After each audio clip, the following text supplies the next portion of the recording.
প্রিয় দর্শক, আসসালামু আলাইকুম। দর্শক, আপনাদের প্রীতি ও শুভেচ্ছা জানিয়ে শুরু করছি আমাদের আজকের প্রতিবেদন। তো দর্শক, আজকে আমরা এক অসহায় মেয়ের গল্প তুলে ধরব, যার নাম হচ্ছে খাদিজা। খাদিজার বিয়ে শাদী হয়নি। খাদিজার পরিবারে মা আছে। খাদিজার বাবা নাই, তার ভাই বোনও নাই। খাদিজা একাই।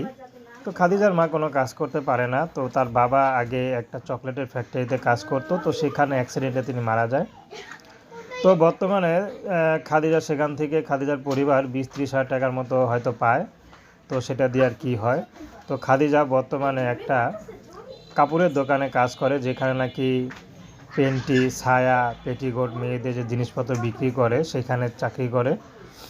তো সেখানে চাকরি করে বেশি পায় না, গ্রাম অঞ্চলে দোকান 4-5 হাজার টাকা পায়, সেটা দিয়ে কোনো মতো তাদের চলে। বর্তমানে খাদিজা বিয়ে শাদী করবে, বিয়ে শাদী হচ্ছে না, এর জন্য ইউটিউবে আসা। খাদিজা চাচ্ছে ভালো একটা জীবনসঙ্গী, যে তার সুখে দুঃখে পাশে থাকবে, তাকে কখনো ছেড়ে যাবে না। এমন একটা মানুষ পেলে খাদিজা বিয়ে শাদী করতে রাজি আছে। খাদিজার ব্যক্তিগত কোনো পছন্দ নেই। খাদিজাকে যে আপন করে নিতে পারবে, খাদিজা তাকেই বিয়ে শাদী করবে। যে সে বিবাহিত হোক আর অবিবাহিত হোক, তাতে কোনো আপত্তি নেই।